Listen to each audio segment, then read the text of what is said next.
Baghdad की दूर दराज की बस्ती में पुरानी बात है। शहर बगदाद की दूर दराज की बस्ती में एक बूढ़ा गरीब चक्कीबान रहता था, जिसने इस फानी दुनिया में अपनी जिंदगी की कई बहारें देखी थीं और ज़माने की गर्मों सर्द हवाओं के थपेड़े बर्दाश्त किए थे। इस बूढ़े ने अपनी तमाम उम्र हलाल रोज़ी कमाने में बसर की थी, जिसकी वजह से उसे कई मुश्किलात का सामना करना पड़ा था। इसके 3 बेटे थे, जो शमशाद के दरख्त की टहनियों की तरह बुलंद कामत और सेहतमंद थे। एक दिन बाप ने अपने बेटों को बुलाया और कहा, मेरे नूरे चश्म और प्यारो, इस दुनिया में रहने वाले हर शख्स की ज़िंदगी अच्छी या बुरी गुजर जाती है, और जिस तरह तुम्हें मालूम है कि मौत एक ऊँट है जो हर दरवाजे पर सोया हुआ है, और तुम्हें मालूम है कि मेरी उम्र का सूरज भी लबे बाम है। आज नहीं तो शायद कल अपने अमाल की गठड़ी कंधे पर उठाऊंगा और इस फानी दुनिया से कूच करके आलमे बका में पहुंच जाऊंगा। अगर सच पूछो तो मुझे इस सफ़र पर जाने या दुनिया की रंगीनियों को छोड़ने का कोई गम नहीं है, लेकिन मेरी गमगीनी का सबब यही चक्की है।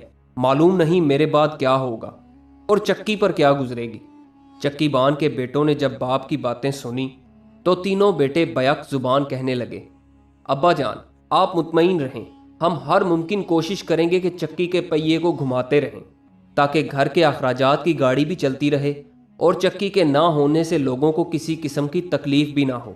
चक्कीबान ने मोहब्बत भरी निगाहों से अपने बेटों को देखा और कहा, अल्लाह ताला से कोई बात छुपी नहीं है, और तुम भी जानते हो कि 200 बातें आधे अमल जितनी कीमत भी नहीं पाती, इसलिए कि बात और अमल का दरमियानी फासला ज़मीन और आसमान के दरमियानी फासला के बराबर होता है। क्या मैं तुमसे उम्मीद रखूं और मुतमईन रहूं कि तुम वाकई में मेरी बातों पर अमल करोगे?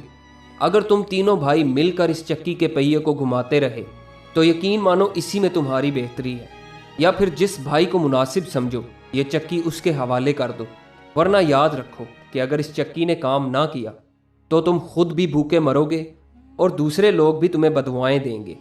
जब बूढ़े चक्कीबान ने अपनी बात ख़त्म की तो तीनों बेटों में से हर एक ने कहा, अब्बा जान, मैं ज़्यादा समझदार हूँ, इसलिए चक्की का इंतज़ाम अच्छी तरह संभाल लूँगा। बूढ़े बाप ने बेटों को खामोश रहने का हुक्म दिया और कहा, अक्ल सलीम ही इसी बात का फैसला करेगी।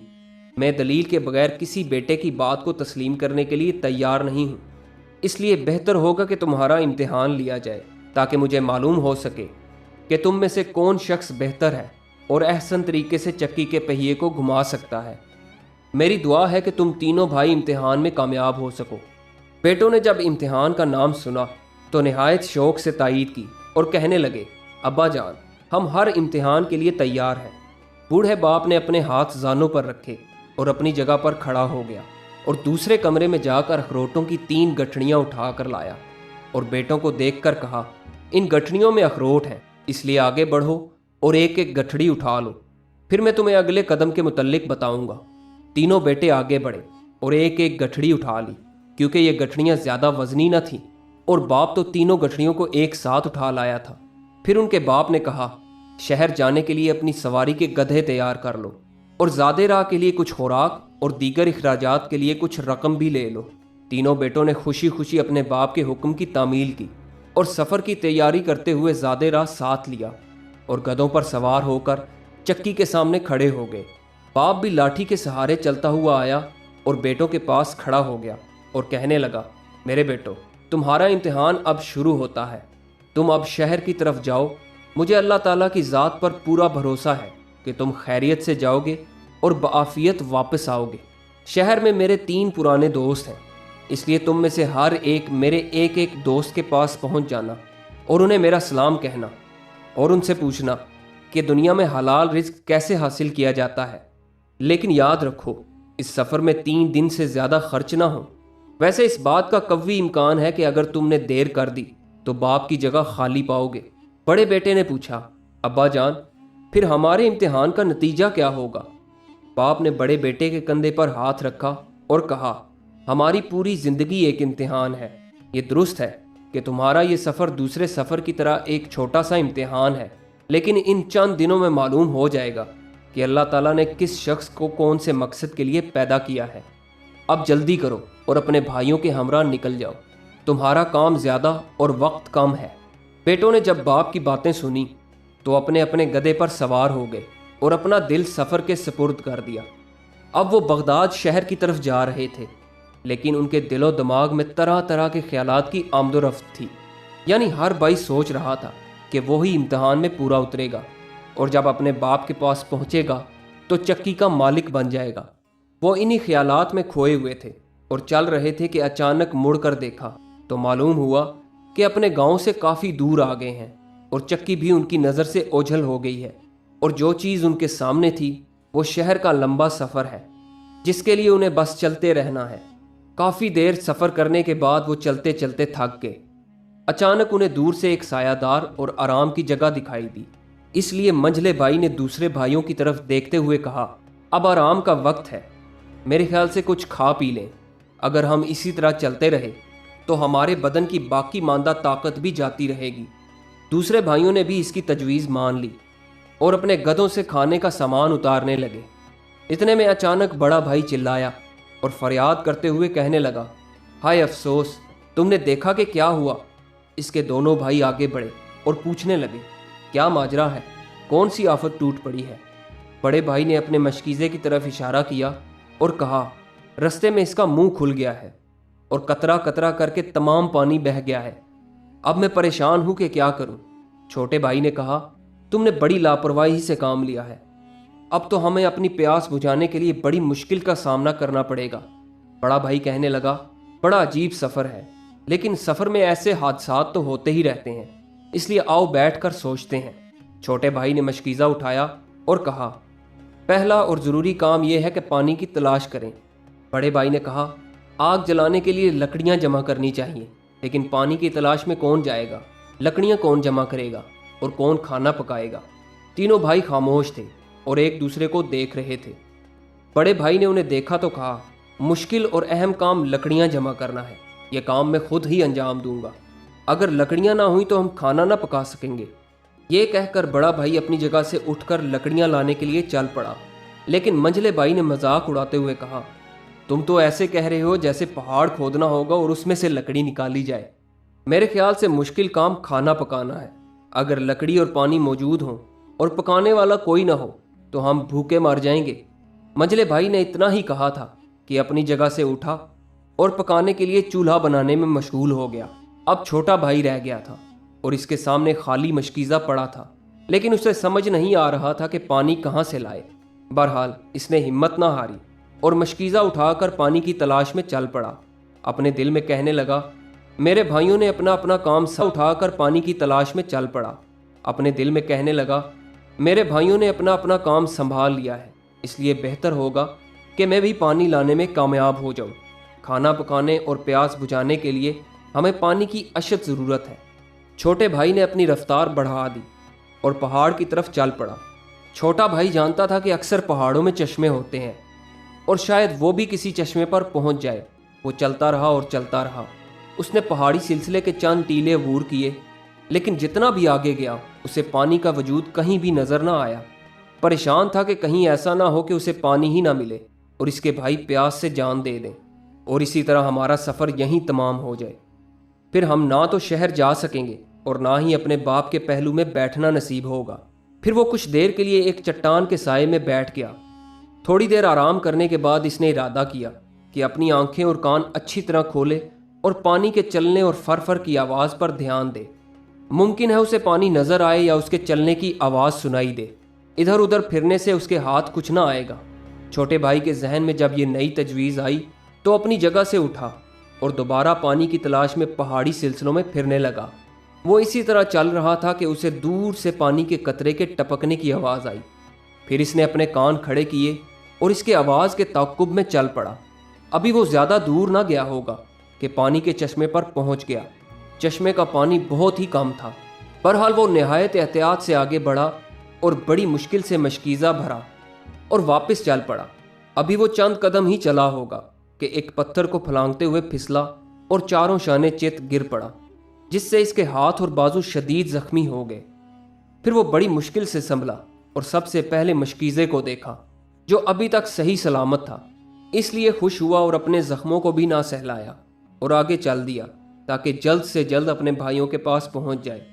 जब छोटा भाई वहां पहुंचा तो ये देखकर हैरान रह गया कि दोनों बड़े भाई सोए हुए हैं।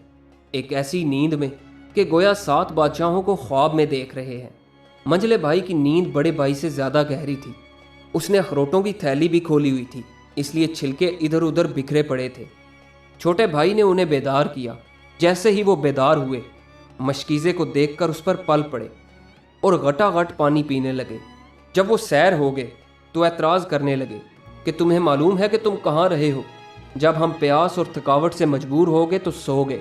अगरचे तुमने मशकीज़ा उठा लिया था, लेकिन असल में सैरो सेहत करते रहे होगे। दूसरे भाई ने कहा, अफसोस, पानी के लिए मैं खुद जाता तो साफ और पाकीज़ा पानी लाता और इतनी देर भी न लगाता, जबकि हालत ये है कि हमारा काफ़ी वक्त ज़ाया हो गया है। दोनों भाइयों के जी में जो कुछ आया अपनी अपनी कहते रहे और छोटा भाई खामोशी से सुनता रहा।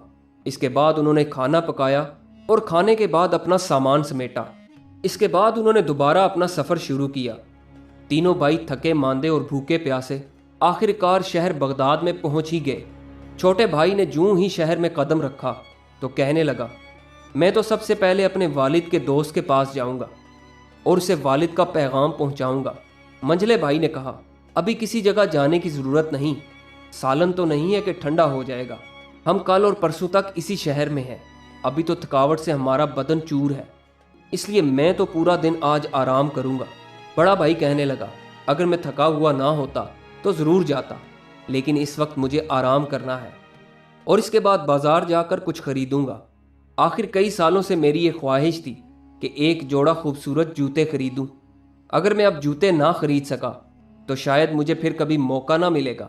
अगर मैं कल अपने बाप के दोस्त के पास ना जा सका तो परसों ज़रूर उनकी खिदमत में पहुंच जाऊंगा। ये सूरत हाल देखकर सिर्फ छोटा भाई ही रह गया था कि अपने भाइयों से पहले रवाना हो और बाप का पैगाम इसके दोस्त को पहुंचाए और इससे हलाल रोज़ी कमाने के लिए ज़राए दरियाफ्त करे। मंझला भाई दूसरे दिन सुबह अपने बाप के दोस्त के पास इसके घर के दरवाजे पर पहुंचा और दरवाज़ा खटखटाया तो इसकी बीवी ने दरवाज़ा खोला और कहा, मेरे खामद की तबीयत नासाज थी, इसलिए हकीम से नुस्खा लाया था। अब वो इत्तार की दुकान से दवा लेने गया है। अगर वो ज़ोहर तक लौट आया तो तुम्हारी मुलाकात ज़रूर हो जाएगी। मंझला भाई निहायत बेसब्री और जल्दबाजी में था, इसलिए कहने लगा, इस शहर में मेरे और भी कई काम हैं। आज नहीं तो यकीनन कल तक मुलाकात हो जाएगी, इसलिए मैं जाता हूँ और कल तुलुए आफ्ताब के वक्त दोबारा आ जाऊँगा। इसने यही कहा और अपने भाइयों के पास सराय में आ गया। दूसरी तरफ बड़ा भाई जूते खरीदने के लिए गया हुआ था। जब वो जूते खरीदने के लिए बाजार पहुंचा तो जूतों के मोल तोल पूछने लगा। उसे महसूस हुआ कि इसके पास रकम कम है, इसलिए अपने भाइयों को तलाश करने लगा और अपनी मजबूरी उनसे बयान की। लेकिन इसके भाई भी इसकी तरह खाली हाथ थे, इसलिए उन्होंने अपने सर झुकाए और कुछ न कहा। बड़ा भाई जब अपने भाइयों से नाउमीद हो गया तो सोचने लगा कि अब तो मुझे अखरोटों की थैली फ़रोख्त करनी पड़ेगी ताकि जूते खरीद सकूं। फिर वो दोबारा बाजार गया और अखरोटों की थैली फ़रोख्त करके अपने पसंदीदा जूते खरीद लिए।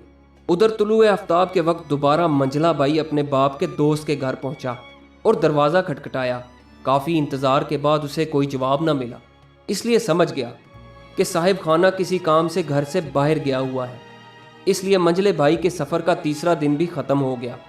अब तीनों भाई सराय में बैठे थे ताकि अगले दिन वापसी का सफ़र करें, इसलिए तरह तरह की बातें करते रहे और शहर में जो कुछ देखा और सुना एक दूसरे को बताने लगे। इतने में छोटे भाई ने कहा, अब हमारे लिए कौन सा काम बाकी रह गया है? मंझले भाई ने कहा, मेरे ज़िम्मा जो काम था मैंने पूरा कर लिया, सिर्फ अपने बाप का पैगाम नहीं पहुंचा सका, इसलिए कि बाप का दोस्त सफ़र पर गया हुआ है और अब मेरा कोई काम बाकी नहीं है। बड़े भाई ने कहा, अगर मुझसे पूछो तो मेरा भी कोई काम नहीं है जिसे मैं पूरा करूं। मैं तो यहाँ सिर्फ जूते खरीदने आया था, जो कि मैंने ख़रीद लिए हैं और अखरोटों की थैली भी फ़रोख्त कर दी है। सिर्फ पैगाम पहुँचाना है और मैं ये काम कल अंजाम दे दूँगा। छोटे भाई ने कहा, हमें कल सुबह रवाना हो जाना चाहिए। तुम्हें याद होगा कि बाप ने कहा था, अगर तुम लोग देर से लौटे तो शायद मुझे ना देख सकोगे। बड़ा भाई तो ऐसी बातें सुनने का मुंतज़िर था, इसलिए खुश हुआ और कहा, अच्छा हुआ कि तुमने याद दिला दिया, इसलिए अगर बाप ने पूछा तो कह दूंगा कि मेरा पहला और ज़रूरी काम पैगाम पहुंचाना था, लेकिन देर हो गई थी और तुम्हारा दोस्त सफ़र पर चला गया था, इसलिए मैंने मुनासिब समझा कि जल्द वापस आऊं और घर पहुंचूं। दूसरे दिन सुबह जब तीनों भाई उठे तो अपना सामान बांधा और घर की तरफ रवाना हो गए। रास्ते में बड़ा भाई कुछ ज्यादा खुश था। वो अपनी हर बात के साथ कहता कि यकीनन बाप मेरी अक्ल समझ की दाद देगा, और मेरे मुकाबले में तुमने जो काम किया है वो बेफायदा और बेनतीजा है, इसलिए कि हमारे छोटे भाई ने तो अखरोटों को छुआ तक नहीं। अलबत्ता मंझले भाई ने अपनी थैली से चंद अखरोट खाए हैं और अपना जी बहलाया है, लेकिन मैंने तो उनसे पूरा फायदा उठाया है और उन्हें फरोख्त करके जूते खरीदे हैं। हालांकि अक्लमंदी यही थी कि तुम भी ऐसा ही करते और कामयाबी से लौटते। मंझले भाई ने जब ये सुना तो हैरत और ताज्जुब से मुंह में उंगलियां दे दी और कहा, हाय अफसोस, मेरे दिल में ये ख्याल क्यों ना आया और मैंने भी ऐसा क्यों ना किया। यकीनन बाप तुम्हारी अक्लमंदी की बदौलत तुम्हें चक्की का मालिक बना देगा और हमें वहां भी शर्मिंदगी उठाना पड़ेगी। तीनों भाई अपनी अपनी बातों में सरगर्म थे और आखिरकार अपने गांव और घर पहुंच गए। जब बाप की खिदमत में हाजिर हुए तो बाप ने कहा, मेरे बेटो, अब जाओ और नहा धोकर साफ कपड़े पहन लो और कुछ देर आराम के बाद मेरे पास आ जाना। तीनों भाई चले गए और नहा धोकर साफ और उजले कपड़े पहनकर खाना खाया और ताज़ा दम हो गए। तब बाप की खिदमत में हाजिर हुए ताकि सफ़र के वाक़यात और हालात बताएं। बूढ़े बाप ने बेटों की तरफ देखा और कहा, अब बारी बारी अपना वाक़या बयान करो जो इस सफ़र में तुम्हें पेश आया। हर एक बेटे ने प्याज से लेकर लहसुन तक अपनी अपनी सरगुज़िश्त बयान की। बूढ़े बाप ने हर बेटे की बातें निहायत गौर से सुनी और कुछ देर सोचने के बाद छोटे बेटे की तरफ इशारा किया और कहा, मेरे बाद तुम्हारा छोटा भाई इस काबिल है कि चक्की के पहिए को घुमाता रहे। मंझले भाई ने अपने बाप के फैसले पर एतराज़ किया, लेकिन बूढ़े बाप ने गहरा सांस लिया और कहा, मेरे फैसले की पहली वजह यह है कि जब तुम रास्ते में भूख और प्यास से निढाल थे तो सबसे मुश्किल काम की अंजाम दही के लिए तुम्हारा छोटा भाई ही कमर बस्ता हुआ था और पानी की तलाश में निकला था और जख्मी होने के बावजूद मशकीज़ा भरकर लाया। दूसरी वजह यह है कि मैंने जो अमानत उसे दी थी उसने उसकी अच्छी तरह से हिफाजत की। मैंने ये तो नहीं कहा था कि अखरोटों को खा लेना या उन्हें बेच देना। और तीसरी और अहम वजह यह है कि इसने अपना फ़र्ज़ अहसन तरीके से निभाया है और इस पर अमल करते हुए शहर में दाखिल होते ही यानी पहली फुर्सत में मेरा पैगाम मेरे दोस्त को पहुंचाया और इससे हलाल रोज़ी हासिल करने के लिए तरीके दरियाफ्त किए। बस यही वजह है कि मैं तुम्हारे छोटे भाई को अपनी गैर मनकूला जायदाद यानी इस चक्की का मालिक बना रहा हूँ। ये इस काबिल है कि सख्त और मुश्किल काम अंजाम दे सकता है। ये इस चक्की के पहिए को अच्छी तरह घुमाएगा, लोगों की इमानतें यानी गंदम और आटे की हिफाजत करेगा और इसमें खयानत न करेगा, और इस बात का भी ख्याल रखेगा कि अपने गाहकों से जो वादा करेगा उसे अच्छी तरह निभाएगा। इसलिए कोई भी शख्स इस पर बदअहदी या बददियानती का इल्ज़ाम आयद न कर सकेगा। इसलिए आज के बाद यही मर्दगी पर तहसीन करने लगे। इसके बाद छोटा भाई कई साल तक चक्की के पहिए घुमाता रहा और उम्र भर